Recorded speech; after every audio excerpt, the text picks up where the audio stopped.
My name is Kayla. I graduated from college 5 years ago. I moved out and started living on my own when I began college. That's because my father was a bit of an eccentric person. I was his first child, but he had hoped for a boy. When I was born a girl, he didn't even try to hide his disappointment and was hard on my mother. Even as I grew up, my father never accepted me as his daughter and hardly showed me any love. I have no fond memories of my father from my childhood. All I remember are his cold eyes and the many words he used to reject me. My mother protected me and showered me with love.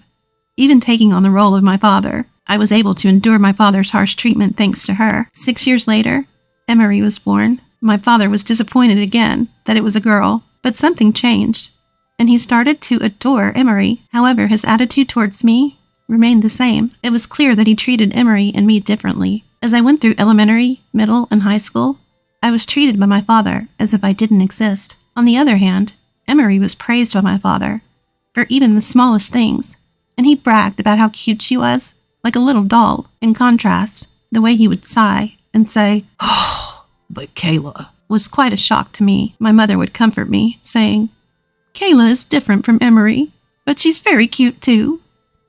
But it didn't resonate with my shattered confidence. When I went to college, I decided to move out and live on my own. I loved my mother, but I had no feelings for my father, who showed no interest in me. I couldn't bear to live with him any longer. He reluctantly paid my college admission fee, but declared that he would not help with tuition or living expenses. He said that if there was any money, it would be used for Emery. I had to hustle to make ends meet through scholarships and part-time jobs. My college life was consumed by studies and work, with no room for the typical joys of youth. I had almost no connection with my family during my student days. My mother would contact me occasionally, but there was no communication from my father or Emery, and I didn't reach out to them either. When I was job hunting after graduation, the most important thing for me was the salary. I had to repay half of the scholarship I received, and I knew from my part-time work how important income was. With the recommendation from my senior professor and my hungry spirit in the interviews, I secured a job offer from my first choice global consulting firm. My mother was thrilled as if it were her own achievement, but my father and Emery showed no reaction.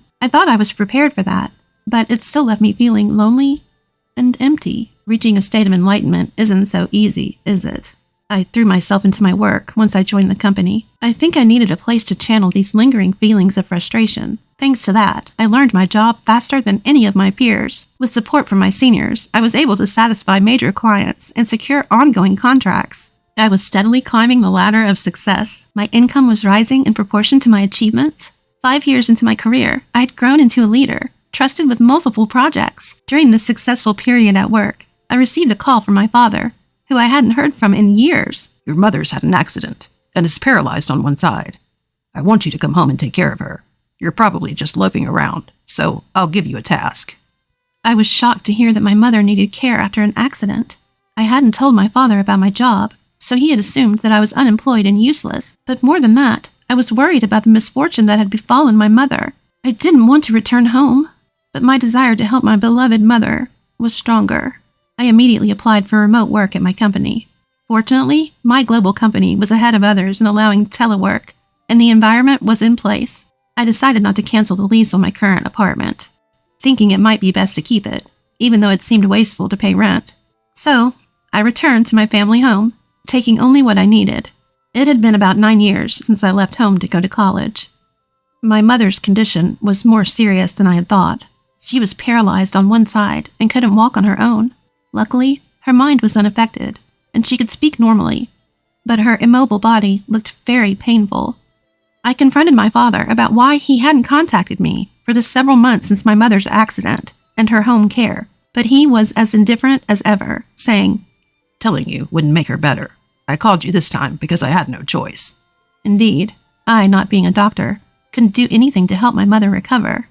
But I couldn't believe a father who wouldn't inform his daughter about her mother's plight. Months after my mother became immobile, the house was in a terrible state. Clothes were strewn everywhere, dishes were piled high in the sink, and the rooms were covered in dust and garbage. My mother's care had been completely neglected, and her back was covered in bed sores. I had no expectations of my father, but Emery was supposed to be living there too. What had Emery been doing? The answer became clear with her first words. "I can't do housework, so I can't take care of Mom either. I'm I'm relieved now that Kayla's back. Emery, spoiled as she grew up, had become a self-centered person who couldn't do anything around the house. I started by cleaning the rooms. The mess and the dirt that had accumulated over several months couldn't be fixed in a day, and I spent nearly a week on this task. It took me that long because I had to care for my mother during that time. My mother kept saying she was sorry to have me care for her, but I cheerfully and energetically attended to her, hoping she would get better. While I was engaged in housework and caregiving, neither my father nor Emery did anything to help. Far from helping, my father would complain. The food tastes awful. What are you slacking off for? You're clumsy at taking care of your mother. You have plenty of time since you're just loafing around. Do it properly. To him, it was only natural that I should do the housework and caregiving.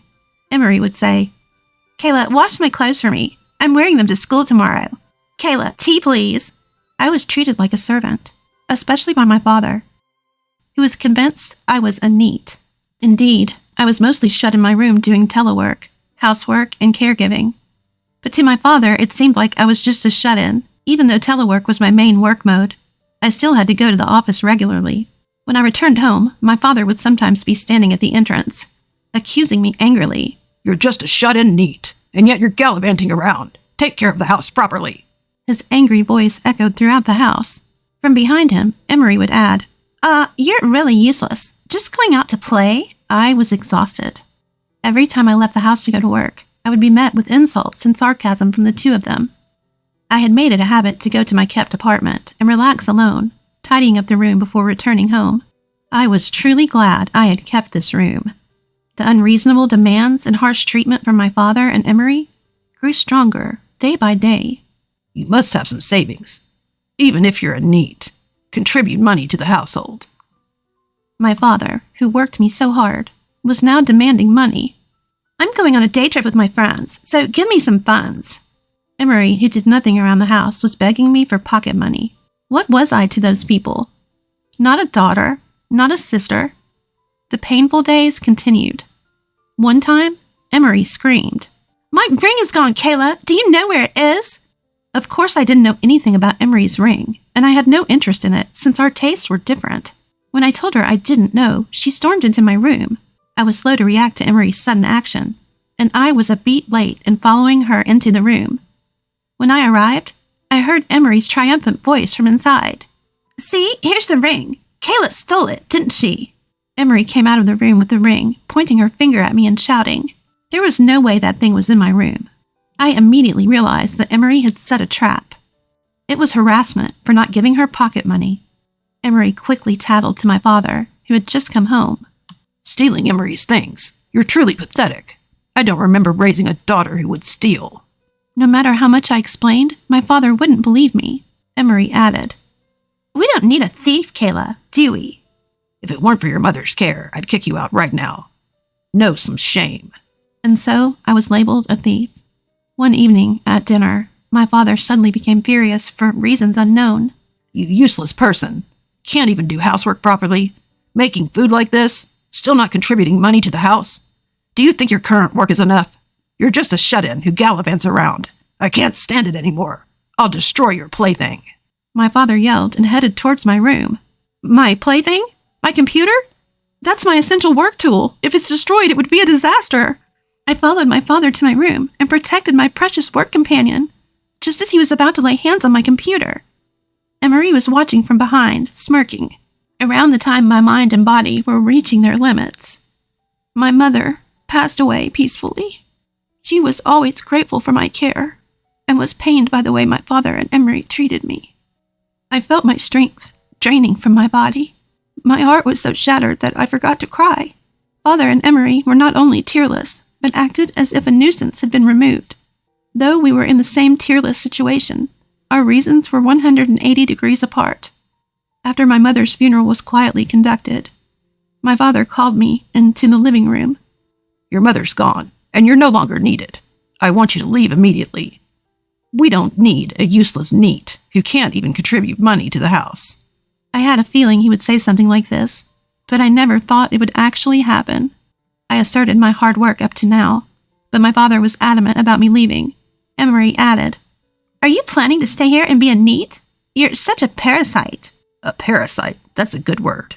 You're like a tick or a flea. I felt dizzy from the barrage of harsh words. Also, about your mother's inheritance, you must renounce it. There's nothing for you. I hadn't thought about my mother's inheritance at all. The love I received from her was enough. It was something I had never received from my father or Emery. I don't want it. I'll renounce it, and I'll leave, okay? I'll leave right away. I asked for 1 day's grace to pack, and immediately began preparations. The next day my father said, Are you ready to move? Hurry up. I'm leaving. I'll have nothing to do with this house or you two anymore. Goodbye. I loaded my packed belongings into the taxi I had called. I realized anew how few possessions I had. Returning to my parents' house after 9 years and leaving again. This time, I would never return. I had spent a hollow time realizing the reality of my father and Emery, but I was satisfied that I could help my mother. I returned to my kept apartment and applied to switch from telework to regular work. However, I was glad I had kept the room. My previous daily life returned. No, I worked even harder than before. I wanted to forget everything. About 3 months later, I received a call from my father, whom I had cut ties with. I didn't want to answer, but I reluctantly picked up the phone. Hey, what's this promissory note? It's an outrageous amount, isn't it? Are you a NEET? How much are you earning a month? Frantic, my father began firing questions, one after another. Of course I'm not a NEET. On the contrary, thanks to my dedication to my job, I believe my income is considerably higher than others my age. And I had quite a bit of savings accumulated from working. When I first started caring for my mother, I bought various equipment and tools to make her environment a little better. Knowing that the household was financially strained, I also contributed to the monthly living expenses to ease my mother's burden. Yes, long before my father demanded money for the house, I had been contributing. I even paid for Emery's tuition to alleviate my mother's worries. My mother, grateful for my various expenses, insisted on making it clear and had a promissory note drawn up between us. My financial support had amounted to a considerable sum, and that promissory note had overlaid my father and Emery in the form of a negative inheritance. As for me, I was exempt because I had renounced the inheritance. In other words, the two of them had to repay all the loans from me. After hearing the full explanation from me, my father was speechless. He screamed that he would also renounce the inheritance, but the two of them had already touched part of it, so they had no right to do so. Work hard and pay it back properly, and don't contact me anymore. I've cut ties with you. I ignored my ranting father, hung up the phone, and blocked his calls. Afterward, my uncle, my mother's brother, also suddenly caused great confusion for my father and Emery. I had met my uncle for the first time in a while at my mother's funeral, and after he noticed something was off about me, I confided everything to him. The family home was owned by my uncle, and my mother had been renting it. The right to rent passed to the two of them through inheritance, but my uncle refused to renew. Legally, tenants had the upper hand, but they couldn't stand up to my uncle, and due to their misdeeds, they ended up having to leave. My father, who had been on the restructuring list at his company for some time, was finally selected and had to leave. Emery couldn't pay tuition and had to drop out, even though graduation was near. Father and Emery, who lost their home and jobs, moved into a small apartment. Most of my father's retirement money went to repay the debt to me. It would be difficult for him to find a new job at his age. Whether Emery, a college dropout, can find a decent job is also questionable. The two of them were becoming NEETs in a dark, small room. Thanks to my ambitious return to work, I succeeded in acquiring new clients and launching new projects. I was promoted to the first female division head. It's a bit late for a global company to have its first female division head. I am striving to nurture the next generation and make the company more open.